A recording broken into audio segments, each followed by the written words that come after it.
नमस्कार विद्यार्थी मित्रांनो, मी गायत्री तुम्हा सगळ्यांचं मनापासून स्वागत करते. विद्यार्थी मित्रांनो, जेमतेम तुमचा पेपर झालेला आहे आणि बऱ्याच जणांना मॅडम आमचे प्रश्न पेपर चांगला गेला, आम्हाला संभावित उत्तर पाहिजे आहे, हे पाहिजे आहे, ते पाहिजे आहे, तुम्हाला उत्सुकता लागलेली आहे. बऱ्याच जणांच्या डोक्यात तर इथपर्यंत विचार गेले असतील की कट ऑफ काय येईल, असं तसं तसं बरंच काही. ठीक आहे, चला विद्यार्थी मित्रांनो, हे सगळं साहजिक आहे कारण तुम्ही खूप जास्त मेहनत घेतलेली आहे. ठीक आहे, चला तर तुमच्यासाठी घेऊन आलेली आहे संभावित प्रश्न उत्तरे. विद्यार्थी मित्रांनो, बऱ्यापैकी पेपर चांगला होता, आपण घेतलेले बरेच प्रश्न पडलेले आहेत. ठीक आहे, बरेच काय तर बऱ्यापैकी सगळेच प्रश्न आहेत. ठीक आहे, आणि तुम्ही याहीपेक्षा टफ लेवलचा अभ्यास करून गेले होते आणि सगळ्याचा सगळा पेपर एकदम तुमच्या मनाजोगा गेला असेल, होप सो. चला तर आपण अगदी कमी वेळात लवकरच हात लावणार आहोत, ज्यासाठी आपण भेटलेलं आहे ते म्हणजे काय तर आपले संभावित उत्तर. चला विद्यार्थी मित्रांनो, सगळ्यांना स्क्रीनवरती दिसतंय डी सेट घेतलेला आहे. सगळ्या सेटमध्ये फिरून सगळेच प्रश्न आहेत, फक्त नंबर काय झालेले आहेत, मागे पुढे झालेले आहेत, तर तुम्ही चेक करू शकता. ठीक आहे, नाहीतर म्हणणार मॅडम डी सेट घेतला बी नाही, असं नाहीये. सगळ्यामध्ये प्रश्न तेच आहे, फक्त वर खाली झालेले आहेत, नंबर चेंज आहेत, ते तुम्ही चेक करू शकता. चला चालेल. चला विद्यार्थी मित्रांनो, पहिला प्रश्न तुम्हाला स्क्रीनवरती दिसतोय रे. पहिल्या प्रश्नाचं उत्तर काय लिहिलं सगळ्यांनी? पहिला प्रश्न असा आहे की भारतीय राज्यघटना केव्हा अंमलात आली? तर या प्रश्नाचं अचूक उत्तर आहे भारतीय राज्यघटना केव्हा अंमलात आली, तर या प्रश्नाचं अचूक उत्तर आहे विद्यार्थी मित्रांनो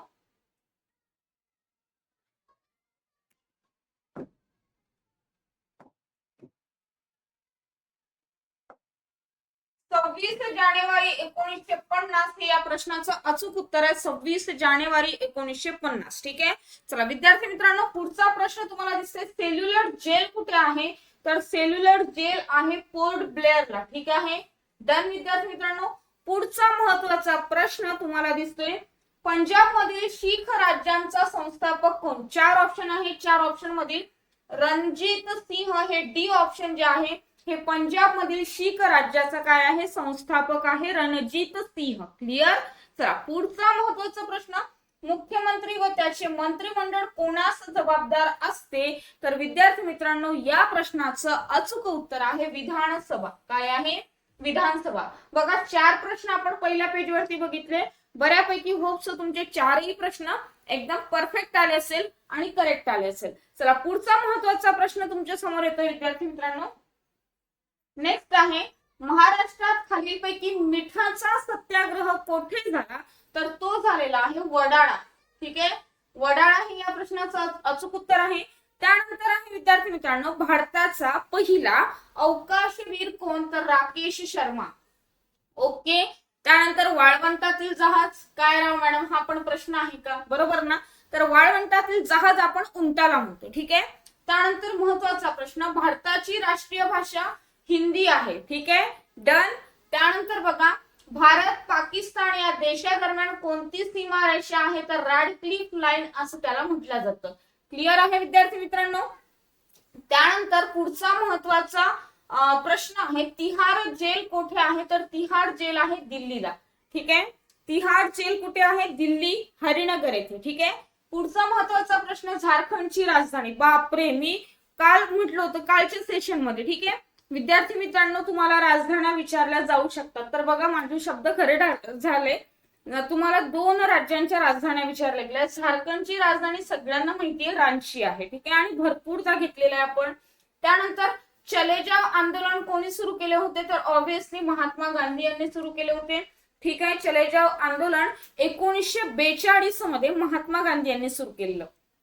त्यानंतर विद्यार्थी मित्रांनो, सर्वोच्च न्यायालयातील न्यायाधीशांच्या सेवानिवृत्तीचे वय किती? तर 65 वर्ष. भरपूरदा आपण घेतलेला आहे. ठीक आहे, कुणाचंही चुकलं नसेल. त्यानंतर महत्वाचा प्रश्न बघा पुढचा, जगातील सर्वाधिक कॉफी उत्पादन करणार राज्य कोणता देश आहे? तर ब्राझील आहे. ठीक आहे, ब्राझील हा जगातील सर्वात कॉफी उत्पादन करणारा देश आहे, अग्रेसर आहे. ठीक आहे, ब्राझील. जगातील सर्वात लांब नदी नाईल, भरपूरदा झालेला प्रश्न आहे. त्यानंतर इंदिरा गांधी आंतरराष्ट्रीय विमानतळ दिल्ली येथे आहे, खूपदा झालेला आहे. त्यानंतर हिराकुंड धरण कुठे आहे? तर महानदीवर आहे. धरणावरचे प्रश्न आपण बऱ्यापैकी सगळे घेतले, वारंवार घेतलेले आहेत. ठीक आहे, तेव्हा तुम्हाला बोर व्हायचं, पण आता मात्र तुम्हाला दिसले की आपले प्रश्न पडलेत, बरोबर ना. त्यानंतर सरदार सरोवर प्रकल्प कोणत्या नदीवर आहे, तर नर्मदा नदीवर काय आहे, सरदार सरोवर प्रकल्प आहे. त्यानंतर सर्वोच्च न्यायालयातील न्यायाधीशांची मंजूर संख्या 34 आहे. हा प्रश्न कितीतरीदा झालेला, बरोबर ना. त्यानंतर पुढचा प्रश्न बघा रे, भारतातील सर्वोच्च शिखर कोणते, तर K2 आहे विद्यार्थी मित्रांनो. भारतातील सर्वोच्च शिखर घेतलेला आहे आपण K2. ओके. पुढचा महत्वाचा प्रश्न, अगरतळा ही राजधानी त्रिपुरा राज्याची आहे. भरपूर वेळा घेतलेला प्रश्न आहे, बरोबर आहे की नाही रे. त्यानंतर बघा, भारतातील क्षेत्रफळाने सर्वात मोठे असलेले राज्य राजस्थान. ठीक आहे, कालच प्रश्न झाला, कालच्याच याच्यात टाकलं होतं मी की महाराष्ट्राचा 3रा क्रमांक आहे, तर पहिले दुसरे कोणते हे तुम्ही चॅट बॉक्स मध्ये सांगा. आणि तुम्ही सांगितले सुद्धा होते. बघा प्रश्न पडलाय की नाही, तर भारतातील क्षेत्रफळाच्या दृष्टीने सर्वात मोठे राज्य आहे राजस्थान. त्यानंतर भारतातील सर्वाधिक पावसाचे ठिकाण, इथे मात्र तुम्ही चुकले असाल बरेच जण. ठीक आहे, तर मावसीन राम हे आहे भारतातील म्हटलंय, महाराष्ट्रातील म्हटलं असतं तर वेगळं आलं असतं बरं का. भारतातील म्हटलंय म्हणून ऑप्शन डी हे याचं ऑप्शन आहे. कुठे आहे विद्यार्थी मित्रांनो, तर ऑब्व्हियसली मेघालय राज्यात आहे. कुठे आहे, मेघालय राज्यात. ठीक आहे. त्यानंतर भारतीय संविधानानुसार सार्वभौम आहे कोण आहे, तर भारतीय जनता. ठीक आहे, भारतीय जनता काय आहे, भारतीय संविधानानुसार सार्वभौम आहे. हा एक प्रश्न राहिलाय, चंदनाचे सर्वाधिक उत्पादन कुठे होते, तर कर्नाटक मध्ये होते. कुठे होते रे, कर्नाटक मध्ये चंदनाचे सर्वाधिक उत्पादन होते. चल पुढचा प्रश्न, सातपुरा हे थंड हवेचे ठिकाण असलेले राज्य कोणते. चला सांगा रे, कमेंट करा तुम्ही विद्यार्थी मित्रांनो. सगळ्यांना माहिती आहे सातपुरा कुठे आहे, गुजरात मध्ये आहे. कुठे आहे, गुजरात. ओके. त्यानंतर अष्टप्रधान मंत्रिमंडळ कोणाच्या शासन काळात होते, तर शिवाजी महाराजांच्या काळात होते. सगळ्यांना माहिती आहे. ठीक आहे, 4थ्या वर्गालाच आहे की आहे ना. चला पुढचा प्रश्न बघा, महात्मा गांधींनी महाराष्ट्रात कोठे आश्रम स्थापन केले, तर याचं उत्तर आहे सेवाग्राम. काय आहे रे, सेवाग्राम. बघा आपण घेतलेले सगळे प्रश्न बऱ्यापैकी पडलेले आहेत. तुम्ही छान पद्धतीने तयार सुद्धा झाले होते. ठीक आहे. त्यानंतर पचमढी व चिखलदरा थंड हवेचे ठिकाणे कुठे आहेत, तर सातपुडा पर्वतावर आहे विद्यार्थी मित्रांनो. कुठे आहे, सातपुडा पर्वतावर. ठीक आहे. चला पुढचा लास्ट प्रश्न आहे, ऑस्ट्रेलियाची राजकीय राजधानी कुठली, तर कॅनबेरा. कुठली आहे, कॅनबेरा. बऱ्यापैकी आपण देशाच्या सुद्धा राजधान्या बघायचो, त्यानंतर राज्याच्या सुद्धा कॅपिटल आपण बघितलेले आहेत. ठीक आहे, मुख्यमंत्री बघितलेले, त्यानंतर आपण राज्यपाल बघितलेले, आणि जे काही प्रश्न आपण बघितले ते सगळे बऱ्यापैकी आलेले आहेत.